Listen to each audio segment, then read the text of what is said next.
Chapter 1. The Return of Ghosts. I remember the sound first. Spoons tapping mugs, the kitchen pretending to be normal. I stood by the sink, rinsing a plate that didn't need rinsing. "We're okay," I told myself. "Morning," Dad said. "You sleep?" "A little," I said. Mom walked in, phone in her hand, eyes bright the way they get when she wants something. "Big day," she said, like we had a secret party planned. "What day?" I asked. "Errands," she said too fast. Dad's jaw tightened. "Errands." "Should I stay out of the way?" I asked. "No one said that," Mom said. "Stop acting like a guest." "I'm not acting," I said. "Sometimes the house treats me like one." I stared at the clock that never kept the right time. The air felt crowded, though none of us moved. I felt like furniture, present but invisible, waiting for someone to dust me off and claim me again. At noon, I found Mom at the mirror, practicing a smile. "New shirt?" I asked. "It was in the back of the closet," she said. She glanced at me. "Don't make me feel guilty for being happy 5 minutes." Dad's keys jingled like a warning bell. He stepped in wearing cologne. "I have a meeting," he said. "On a Saturday?" I asked. "Just a quick thing," he said. "It matters." "You both have plans," I said. "No, it's life," Dad said. "We're allowed to have lives." "Am I part of them?" I asked. "Don't start," Mom said. They left in different cars. By afternoon, the house felt like someone else's skin. I cleaned my room and found a photo of the three of us at the beach, holding each other like we were afraid the wind could take us. The waves looked small then. Now every wave felt like a decision rolling toward us. I wanted to go back to the day before the wind learned our names. My phone buzzed. A message from an unknown number. "Hey, is your mom free later?" "It's Daniel." I stared until the letters blurred. I didn't answer. When Dad's car pulled in at 5, he stayed inside a minute, hands on the wheel. Then he got out like nothing happened. "You okay?" I asked. "Great," he said too quickly. "Where's your mom?" "I don't track her," I said. "Maybe with errands." "I ran into an old friend," he said. "Me too," I said. "On Mom's phone." It lit up, I added. It said Daniel. "I also saw someone," he said softly. "Sophia." "Your true love," I said. "Don't say it like that," he said. "It was a long time ago. But today doesn't feel long ago," I said. The door opened. Mom walked in with that practiced smile. "Dinner?" she asked. "I can make pasta," Daniel texted, I said. She froze, then forced a laugh. "He's an old friend." "Like Sophia," I said, watching Dad. Silence spread like smoke. Mom set the groceries down. "We didn't plan this." "Of course not," I said. "We need to talk," Dad said. "Finally," I said. "With me? Or at me?" "With you," Mom said. "We're not the enemy." "Then why do I feel like collateral?" I asked. We ate pasta that tasted like water. Mom told a story about lines at the store. Dad nodded too hard. I told a joke, and no one laughed. After dinner, I went to my room and listened to them walk around. Avoid each other. Avoid me. I wrote a list. Things I can control. Things I cannot. I put my heart on the second list and circled it. Night pressed on the windows. Around midnight, their voices rose. I slipped from bed and sat on the hallway rug where the light from the kitchen drew a crooked square. "I won't give up my chance to feel alive," Mom said. "You're married," Dad said. "You're a mother." "And you?" "You saw her," Mom said. "You came home smelling like memory." "It was coffee," Dad said. "And closure." "Closure doesn't wear cologne," Mom said. "I'm drowning," Dad said. "I thought I was dead until I saw her." "What about them?" Mom said. "We can't keep pretending for their sake." "She'll adapt," Dad said. "Kids do." "Don't call me a kid," I whispered. Mom's voice cracked. "I'm tired of holding this family with bleeding hands." "You're tired?" Dad said. "I've been a ghost in my own house." A chair bumped. Then Mom said it, soft and sharp, a blade wrapped in cotton. "Sometimes I think our child is the burden that keeps us chained." The rug slid beneath me, though I didn't move. My chest went small, like a fist around air. "Don't say that," Dad whispered. not out loud.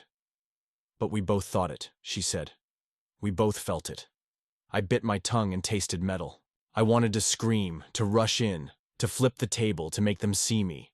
Instead I stood, went back to my room, and shut the door without a sound. I stared at the ceiling until it blurred into a white ocean. I am not a burden, I told the dark. I am not a chain. Sleep would not come. It hovered, mean and far away. The house did not answer. And somewhere first loves woke like ghosts, who still believed they owned our names. Chapter 2. The past versus me morning felt thin. I fried eggs. Mom hovered by the door. Dad scrolled his phone. I'm going out, Mom said. Where? I asked. Errands. I've got a quick meeting, Dad added. With who? Work. Eat first, I said, sliding plates. Not hungry, Mom said. Same, Dad said, grabbing keys. Great, I said. Breakfast with silence. Don't be dramatic, Mom said. Teach me, I said. They left in opposite directions. At noon, Mom texted a coffee photo. Under it, the sender line, Daniel. Just catching up. At 1, Dad sent a selfie outside a cafe. A woman's hand sat on his shoulder. Caption, old times. Then, you okay? I locked my phone. Not even close, I told the ceiling. The doorbell rang. Aunt Miriam stood with a pie and a look that cut fog. Where are they? She asked. Chasing the past, I said. I'm the receipt they'd like to void.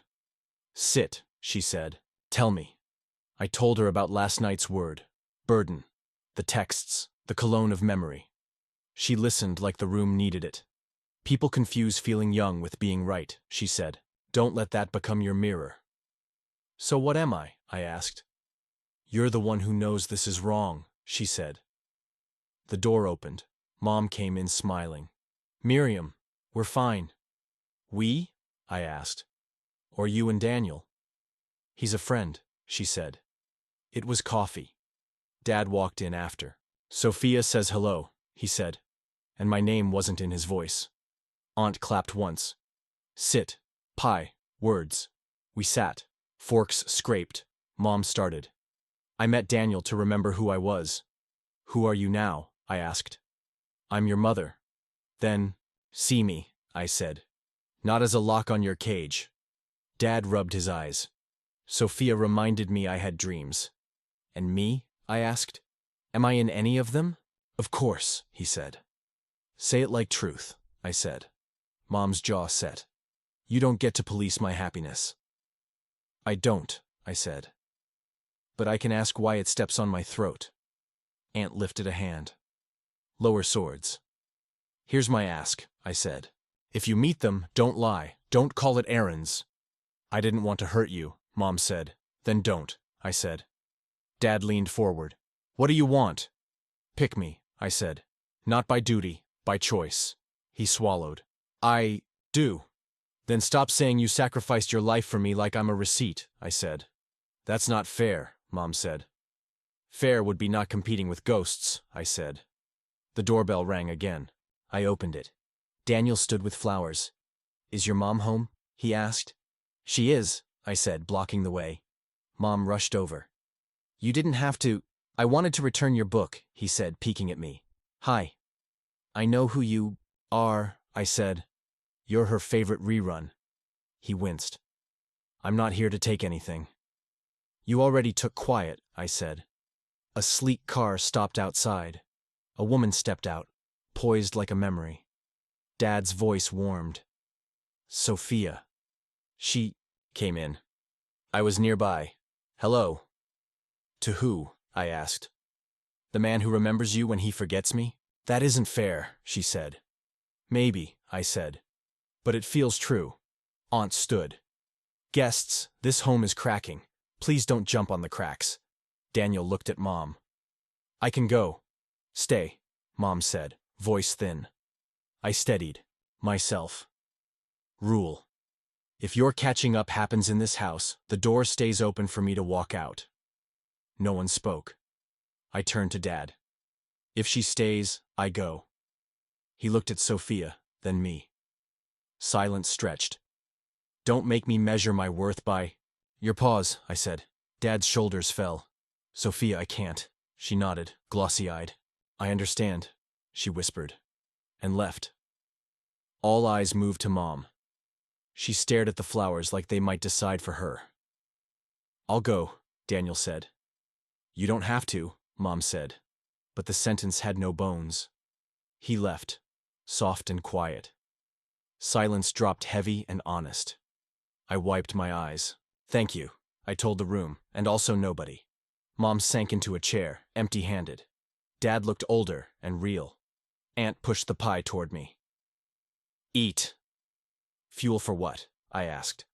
For the next round, she said. Round? Truth isn't one punch, she said. It's a fight that goes to court. I held my fork like a promise. Then I'll show up, I said. And I'll speak. Mom reached for my hand, then stopped. We need time, she said. Time already passed, I replied. Tomorrow decides who we are. Dad nodded. We'll talk to a lawyer. Good, I said. I want a judge to hear me. Aunt squeezed my shoulder. Then breathe tonight. You fight better rested. I nodded and breathed. Chapter 3. Shattered Dinner Table. I should have known something was off when Mom set the table with real plates instead of mismatched ones. She hummed while slicing lemons. Dad lit candles. The whole house wore perfume it hadn't earned. What's going on? I asked. Family dinner, Mom said, too sweet. Something normal. We don't do normal, I said. Can we try? Dad asked. For who? I asked. Because the version of us I know doesn't hum or light candles. Just sit with us, Mom said. Please. I pulled out a chair, heart pacing faster than my steps. Then the doorbell rang. Mom moved too, fast to the door. A man's voice filled the hallway. Daniel. Dad didn't even blink. The second doorbell came 30 seconds later. I stood up before she opened it. Who else? I asked. He didn't answer. She opened it anyway. Sophia walked, in like she'd never left, wearing a smile meant for history books. You invited them, I whispered. Together. It's dinner, Mom said. You said honesty mattered. Honesty isn't ambush, I said. Daniel stepped forward. I didn't know Sophia would be here. She didn't either, I said. No one here knows what they're doing. We're just trying to share space, Dad said. This isn't a dinner, I said. It's an audition. Sweetheart, please, Mom began. Don't call me that right now, I snapped. That word feels like sugar on a wound. Daniel sat like he belonged. Sophia followed. I stayed standing. I made roasted chicken, Mom said, her hands trembling. You made betrayal, I said. Served with lemon. Sophia tried to smile. Maybe this isn't the time. You think? I said. You're a guest in my unraveling. Don't narrate it. Daniel's voice dropped. I didn't mean to cause pain. Then you failed, I said. Because it's everywhere. Mom lowered her head. I thought if you saw us all here, it'd make it easier. Easier. To what? I asked. Watch you fall back in love while I become furniture? Dad's fork clinked against his plate. We're not abandoning you. But you're preparing to, I said. This is rehearsal. Silence. I thought you'd both choose me, I said, but tonight proves you're choosing something else. Love's not a choice, Mom said. But being a parent is, I said. And you're both failing. Daniel set his fork down. Maybe we should leave. No, I said. You should stay. Stay and watch the fire you lit. Sophia looked down. I didn't expect to feel this ashamed. Good, I said. Because I didn't expect to feel this disposable. Aunt Miriam appeared in the doorway. I hadn't even heard her come in. I brought pie, she said, voice steady. But it seems truth's already been served. Why is she here? Mom asked. Because I called her, I said. Someone has to keep record of the fallout. Aunt walked to me, placed a hand on my back. You okay? No, I said. But I'm not silent. Dad sighed. We never planned this. That's the problem, I said. You never planned for me. Sophia stood. This was a mistake. No, I said. Mistakes come with apologies. This came with dessert. Daniel stood too. I should have stayed gone. Then why didn't you? I asked. Mom's voice cracked. Because I missed him. And you missed me when? I asked. She couldn't answer. I'll save you time, I said. The court dates. Already set. Dad's face drained. You called the lawyer? I asked for the truth to be judged, I said. Since you can't give it freely. Daniel touched Mom's arm. Come on, let's go. She didn't move. Aunt spoke. I think it's clear the child here is the only adult. I mean, not a child, I said. She smiled. Exactly. Sophia turned to Dad. You don't belong to me anymore. And I don't want what you are now. I was never yours to begin with, he said softly. Good, she said, and walked out. Daniel looked at Mom one more time. Some love is better in memory, he said. Then he left too. The house sighed in relief. I hate all of you right now, I said. But I hate silence more. Mom tried to reach for me. No, I said, backing away. Don't fix this with hugs. Fix it with truth. Dad dropped into a chair. I don't know what we're doing. You're losing me, I said. That's what's happening. Aunt folded her arms. Then maybe you should start choosing to keep them. Mom looked at me like I was light she forgot to believe in. Do better, I said. Or let me go with dignity. Dinner sat cold. Truth stayed warm. I left the table, but my voice stayed behind. Chapter 4. Betrayal. Signed in ink. The next morning, the house was quiet. Too quiet. No one talked about dinner. No one talked at all. I heard paper shuffling in the living room. When I stepped out, Dad was signing something at the kitchen table. His pen scratched like nails on my skin. What's that? I asked. He startled. Just documents. Legal ones? I asked. He didn't answer. Mom walked in from the hallway, hair tied back, face tight. She held a folder in her hand like it burned. What is that? I asked again. She handed it to me without speaking. My name was on the top. Bold, cold, custody petition. I blinked. This is real, I whispered. We tried, Dad said. No, I said. You rehearsed leaving. Now you're performing it. It's not like that, Mom said. Then explain how divorce papers with my name on them feel like war declarations, I said. We're not fighting you, she said.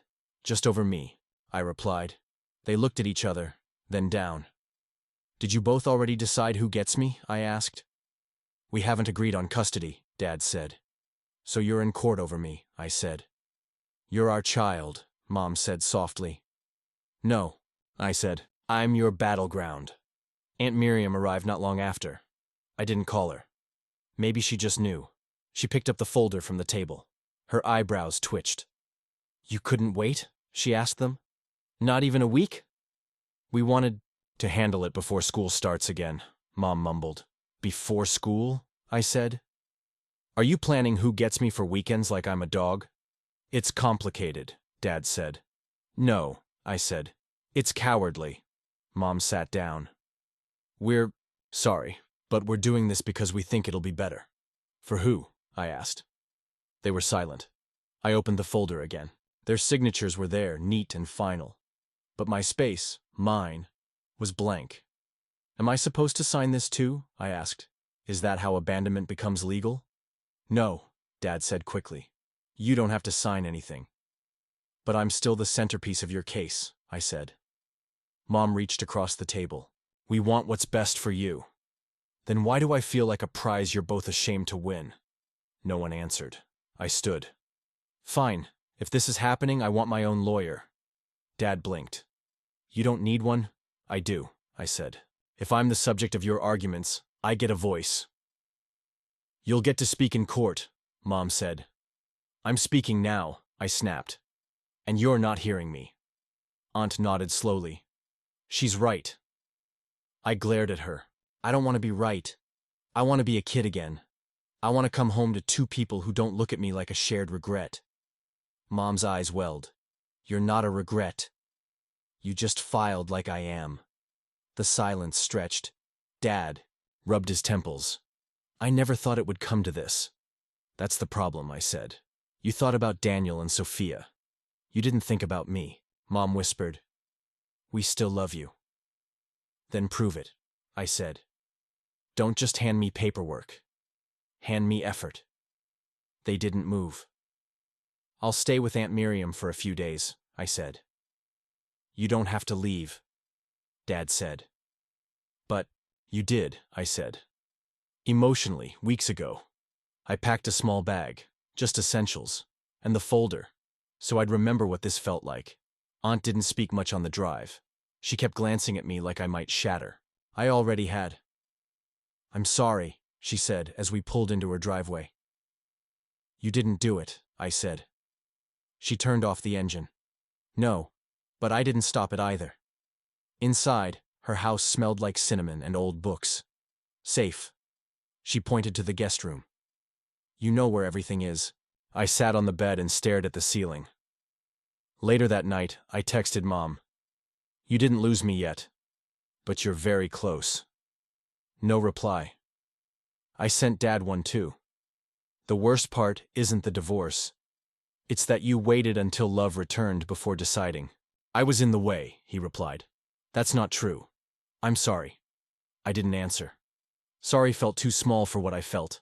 I lay awake, folder beside me, pages full of adult choices made without a child's voice. I won't be quiet in court, I whispered to the dark. Not this time. Chapter 5. Courtroom Whispers. The courtroom smelled like cold wood and paper. My hands wouldn't stop shaking, so I sat on them. Mom sat on one bench, Dad on the other. I sat between Aunt Miriam and the court-appointed child rep, Ms. Keller. She wore gray and kindness.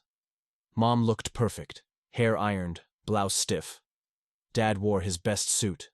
They looked like candidates, not parents. The judge entered. All rise. Everyone stood. I wanted to stay seated. I didn't. Judge Carter had silver hair and a face carved by years of silence. He nodded once, and we sat again. The lawyers began. Mom's first. My client has always provided a stable emotional home, her lawyer said. She has sacrificed career advancement for her child's welfare. The recent reconnection with an old acquaintance, Daniel, is irrelevant to her parenting ability. Dad's lawyer stood. My client is a consistent financial provider. He maintains structure. He is willing to co-parent but has concerns about the emotional impact of his ex-wife's current associations. I nearly laughed. Associations? Like Daniel was a club she joined. Judge Carter scribbled something. Then he looked up. Where is the child? Ms. Keller nodded toward me. Here, Your Honor. He adjusted his glasses. Would she be willing to speak? Mom's eyes darted to me. Dad straightened. Ms. Keller whispered, Only if you want to. I stood. Judge Carter gestured. Come forward, please. My legs were stiff. The floor echoed under my shoes. When I reached the front, he leaned slightly forward. What's your name? I swallowed. You already know. But I want to hear you say it, he said gently. I cleared my throat. It's Lila. Lila, he said. You're very brave to speak. I nodded. I won't ask who you want to live with, he said. That's not fair. But I do want to know what you want us to understand. I blinked. My throat felt like gravel. I want to be chosen, I said. Not divided, not negotiated, just seen. He tilted his head. Go on. I took a breath. I didn't ask them to stay together, but I didn't expect them to chase ghosts and forget I was still in the room. A soft gasp came from Mom's side. I heard things, I said. Late at night, words like burden, chains. I know they love other people. That's fine. But don't say I'm the reason they stayed unhappy, and then try to pass me off like luggage. Judge Carter nodded. Do you feel heard at home? I looked at both of them. Not anymore. And if you could ask one thing of this court? I paused. Make them see the damage isn't about who cooks dinner or who pays bills. It's about who stayed when the lights went off, and who didn't. Silence filled the room. "Thank you, Lila," the judge said. "You may return to your seat." As I turned, Mom's mascara was smudged. Dad was chewing his lip. Neither met my eyes. I sat down. Aunt squeezed my hand. Ms. Keller leaned close. "You were clear. And powerful." The rest of the hearing felt distant. Words blurred. Timelines, schedules, lawyer talk. Then Judge Carter raised his hand. "I will delay my decision by 48 hours. I want both parents to reflect." He turned to them. "You've both come here with legal weapons. Your child came here with honesty. She's ahead of you." Gavel. Session over. Outside the courtroom, Mom rushed to me. "Lila, what you said—" "I meant it," I said. She nodded, then looked down. Dad joined. "I didn't know you felt so small," I said. "Invisible?" He nodded. Aunt stepped between us. "You both owe her more than sorry." "We know," Mom whispered. "She fought harder for this family than either of you," Aunt added. They stood there like people who'd just heard their house burn down, because it had, and I was the only one who tried to put out the fire. Chapter 6. Cracks in Their Dreams. Back home, things moved slower. Mom didn't hum anymore. Dad didn't check his cologne twice before leaving. The walls didn't carry music. They just echoed. Daniel stopped texting. Mom sat by the window more often, staring at her phone like it owed her something.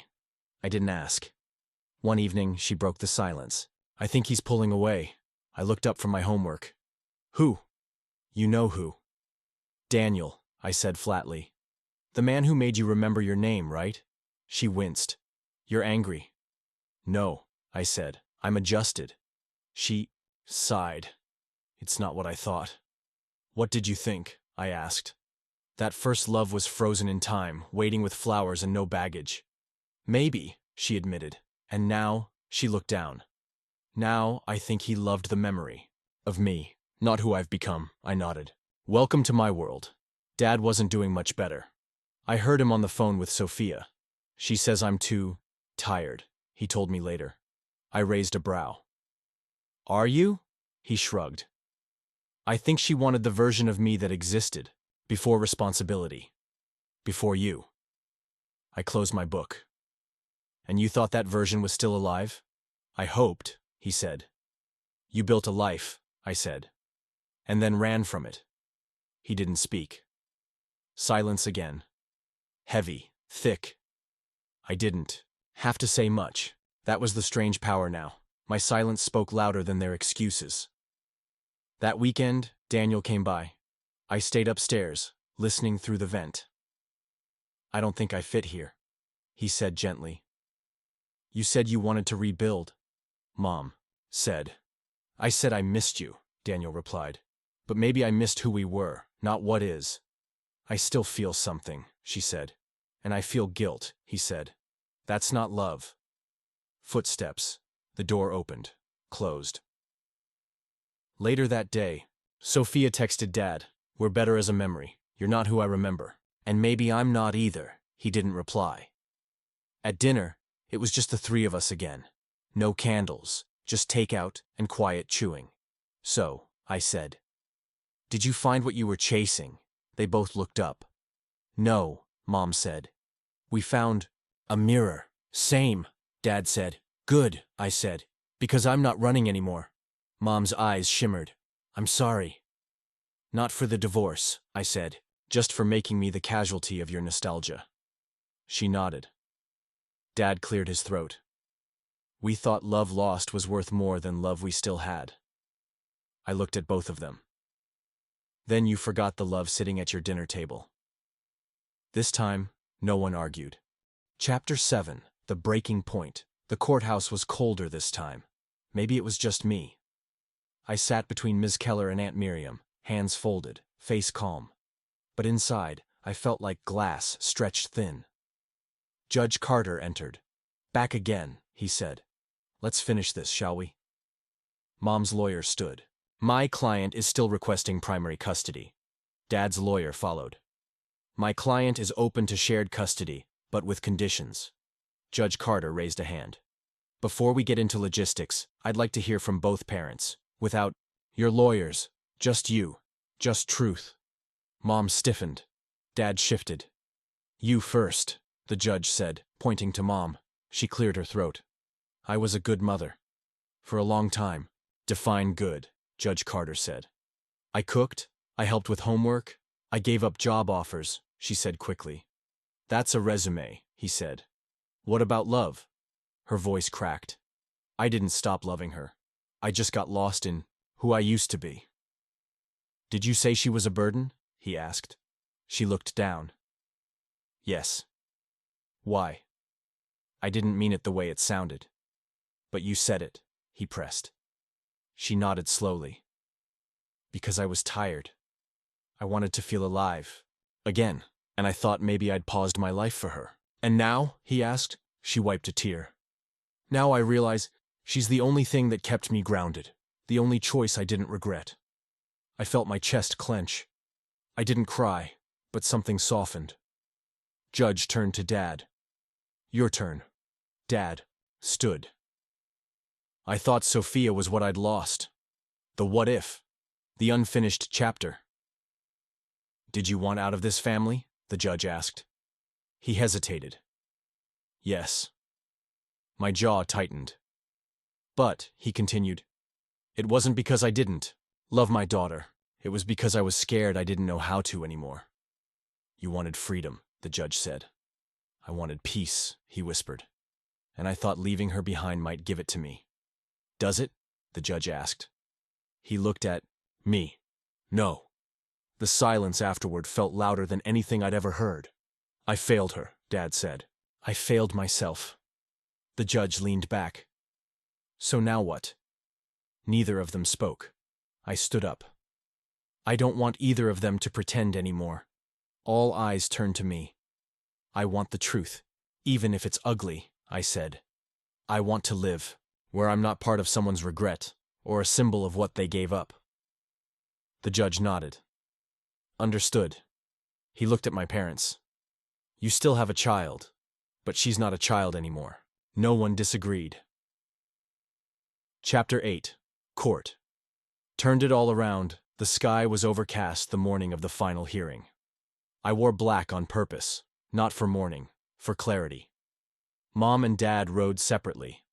I came with Aunt Miriam, my hands cold, but my voice ready. In the courtroom, even the walls felt tense. Judge Carter didn't waste time.